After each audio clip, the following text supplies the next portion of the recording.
ang pagtaripon ka mga local hip-hop artists kang First District of Albay. Pero sa kadibalasan ko, bukong man nga ni marot ang panahon ang nagrout naman sa pagbati ko. Aw bati marap kita o aw lintian. May sipo na, may kurukalintura pa. Pero sa kaduratan ko magperform bura sa kuya mga kapugol. Aw diyaw na pala kita digdiyo sa binyo. Aw maurago na de. Aw sa mga oras na yan, di pa man nagpapuon kaya baga na pagdesisyonan ko na mag-CR mo na. Para hilingon na sa diri ko kung tama ini mga desisyon sa buhay ko. Kung mapadagos mag-perform o dai. Uy madina bakal ko pala sulugo sa ukay-ukay. Ang jacket sanggatos, ang palda 40, ang tube naan 10 pesos. Aw sa pagtios bagangunyan masakit na magbakal kay mga branded aday. Aw biyo ko na baga sinururot sa sakuyang kamot sa mga linya tabaka malinguan ko pa. Oo ni man si Boy, masayaw da siya, tawag ko na ang pabaskaw. Oo, kumayaman sana ako, may pinaeskwela taka pa kaya matinawang ko na sana siya kang sa kuyang barya. Pagpasensyahin na sanaan, Boy. Oo, ni balan, ang inot na grupo na nag-perform, ang Plakado Music. Mga hubinis pang iba dyan, asin matitibay. Magsaya mga sa kapwa at magbibigayan. Pinaman na nagsunod si Paso sa Pulutan na si K-Morse, asin si Cramflow. Paslo, nakulong sa ikong iura. Ini si Kimson na maurag sa Bicol Rap. Ang ngunyong ko pa sanay ninahilin sa personal. Oh, may tsuraon palang si Boy. Labihit na pabots na mga kuya. Kung ang sasadiriyaw na akong matuya. Basic rap skills lamang. Gamit ko partida dahil ko. Ang mga hubinis na Street Kids 4511.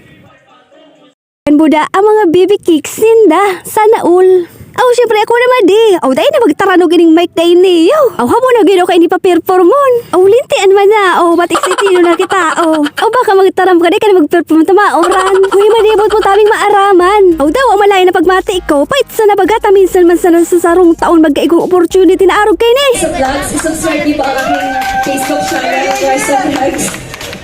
So, maray na magiging ko sa inyo, the boss. Ang inat ko po nakakatagot ay ang pagkamuot. The most lang kita na in-love aday.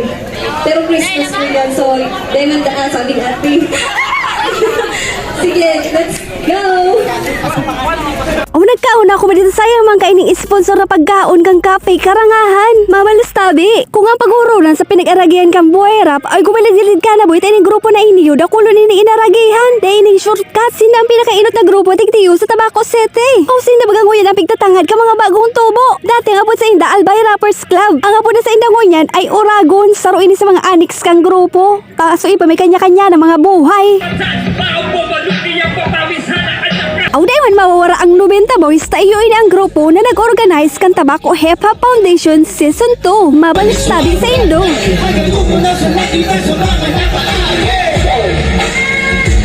Awaram kumahabot ka madi, natawaran niyo sa ibang mga grupo. Aw yun na baga pigtatara madi, tamalayo baga pagmati ko. Aw umunili na baga ako. Aw bati sarado na sa muya, biya ko an mag-Robert Dabakod, Marayuse. Aw sa kuyang pagurupurop, maurag ang arog ka ining pagterepon. Para magirilingan asin magkasararo ang mga hip-hop tigdi sa First District kang Albay. Sana nga di ba kulang digdiyo sa First District of Albay asin sa bilog na kami kulan. Bako magkayatabi gabos, magkakaurugos asin magkakabiristo ang mga kada grupo. Aw baka nga ning unya na 2023 may bagong grupo na naman na tangaw niya magang panahon kang social media madali yun sana ang pag-promote kang kanta. Magayon sa pagmati na mahiling mo sinagabos na mag-perform sa stage para maibitaran ang group war. Tutpun taming maaraman mo ko pa maniniyo ang gabos sa grupo digdiyo sa First District of Albay. Dakulong pa dyan na grupo. O tabaka kung ibitahan mo ang gabos, nag-araga ang kikanta na pa natapos. Ako sus Mariusep. O salamat sa gagawang nan, tatinawang kaming talento na arog ka ini para man ma-share sa ibang mga kabataan na gusto ang rap.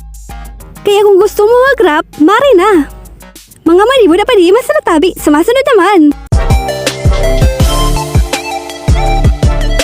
Thank you for watching.